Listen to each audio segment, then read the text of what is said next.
தமிழக அரசு பெண்கள் மற்றும் குழந்தைகளுக்கு எதிரான குற்றங்களுக்கு கடுமையான தண்டனை வழங்கும் சட்டத்தை இயற்றியதை வரவேற்பதாக பெண்கள் தெரிவித்துள்ளனர். இப்போ நிறைய குற்றங்கள் அதிகரிச்சுட்டு தான் வந்துட்டு இருக்கு. அது எதனால பெண்கள் மேலேயா இல்லை நம்ம எதனாலன்னு தெரியல.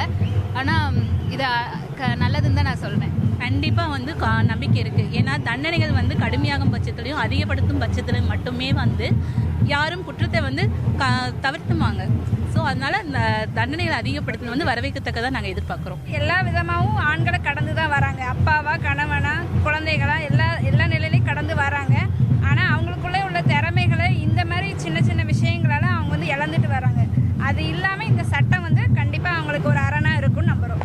தமிழ்நாடு அரசுக்கு ரொம்ப நன்றி. தினமும் பஸ்ஸில் வரனால தினமும் நிறைய பிரச்சனையை ஃபேஸ் பண்ண வேண்டியதாக இருக்குது. வெயிட்டில் இருந்து வெளியே மறுபடியும் வீட்டுக்கு போகிற வரைக்கும் நாங்கள் நிறைய ஸ்ட்ரகிள் ஃபேஸ் பண்ணுறதுனால அதுலேருந்து ஒரு புதுசாக நீங்கள் சட்டம் கொண்டு வரீங்கன்னா பார்த்தாலே இந்த மாதிரி தண்டனை வருது அப்படிங்கும்போது அதை நாங்கள் ரொம்பவே வரவேற்கிறோம். அதை கண்டிப்பாக நீங்கள் நடைமுறைப்படுத்தினீங்கன்னா நாங்கள் ரொம்ப சந்தோஷம். எல்லா பெண்கள் சார்பாகவும் உங்களுக்கு நாங்கள் நன்றி சொல்கிறோம் தமிழ்நாடு அரசு. பெண்கள் பாதுகாப்பை உறுதிப்படுத்த சட்டத்தை எவ்வளவு கடுமையாக்கினாலும் அதனை நடைமுறைப்படுத்தும் அதிகாரிகள் நியாயமாக நடந்து கொள்ள வேண்டும் என்று காங்கிரஸ் மாநில தலைவர் செல்வ பிறந்தகை வலியுறுத்தியுள்ளார். பெண்கள் பாதுகாப்பை உறுதிப்படுத்த மீண்டும் ஒரு சட்ட திருத்தத்தை மாண்பு முதலமைச்சர் கொண்டு வந்திருக்கிறார்.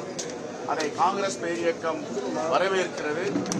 அதே நேரத்தில் சட்டங்கள் கடுமையாக்கப்பட்டாலும் அதை நடைமுறைப்படுத்துகின்ற அதிகாரிகள் மிகவும் நியாயமாகவும் கண்ணியமாக நடந்து கொள்ள வேண்டும்.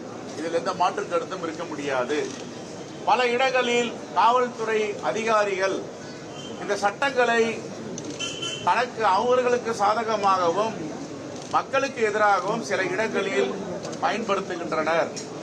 இது பயன்படுத்தாமல் தடுப்பதற்கு இந்த சட்டங்களை யாரெல்லாம் அதிகாரிகள் கையில் எடுத்து நடைமுறைப்படுத்துகிறார்களோ அவர்களை கண்காணிப்பதற்கு ஒரு குழு அமைக்க வேண்டும் என்ற வேண்டுகோளை வைத்திருக்கிறோம்.